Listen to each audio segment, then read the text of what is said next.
Kabajamtoota daawwattoota miidiyaa wiirtuu nagaan keenya bakka jirtan maratti isin haa ga'u. Baga ayyaana Irreechaa kan Hora Finfinnee fi Hora Arsadii kan bara 2016 of galtan isiniin jecha oduuwwan gaggabaaboo isaa kanaaf qopheeffanneen isinitti himaa oduu waliin ani odaabtaamu.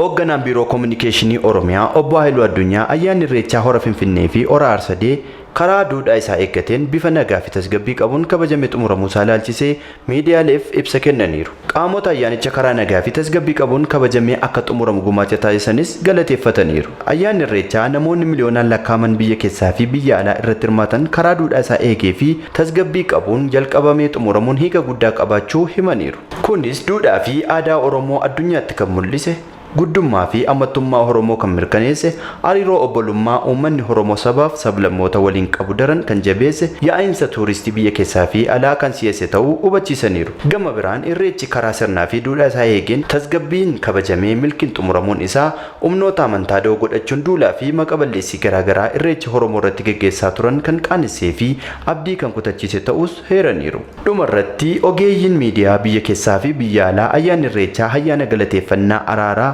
dhiifamaa fi jaalalaa ogummaa isaaniin dabalanii addunyaa biraan ga'anis galateeffataniiru. Kominikeeshinii Oromiyaatu gabaase. Sirni baniinsa hojii mana maree bakka bu'oota uummataa fi mana maree federeeshinii bara hojii sadaffaa waggaa 6ffaan har'a gaggeeffama. Sirna baniinsa kanarratti pirezidaantiin Sa'alawarq Zawudeen manneen maree lamaaniif haasawaa taasisuun kallattii hojii bara baajatichaa ni kennu jedhamee eegama. Sirnicha irratti miseensota manneen marichaa dabalatee hawaasni dippiloomaatotaa, abbootiin amantii, hooggantoonni paartilee siyaasaa fi keessummoonni waamichi taasifameef ni argamu jedhameera.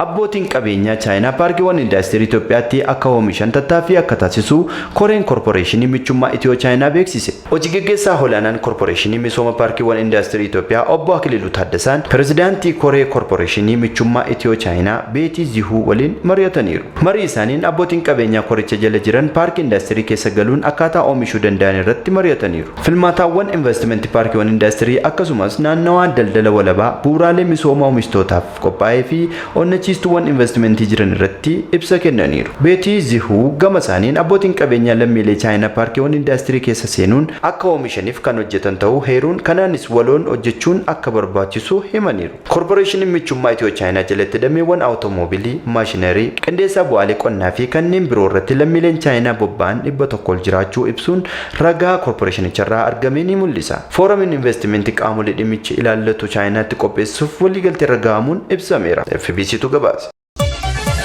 Oduu biyya alaatiin lolli Israa'eliif Hamaas gidduutti sanbata darbe eegalee hanga yoonaatti itti fufuun ibsameera. Waraana kana hordofee biyyoonni addunyaa gurguddoon ejjennoo garaagaraa qabataniiru. Haleellaa Hamaas sanbata darbe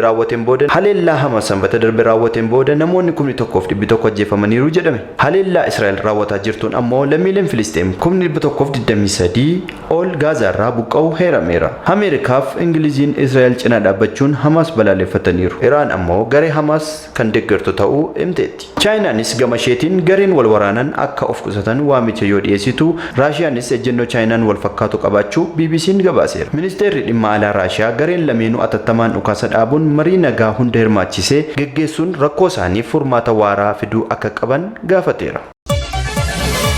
Daawwattoota keenya oduun isaa kanaaf qopheeffannee kana fakkaata. Qophiilee miidiyaa wiirtuu afaan biroo waliin nagaan oola.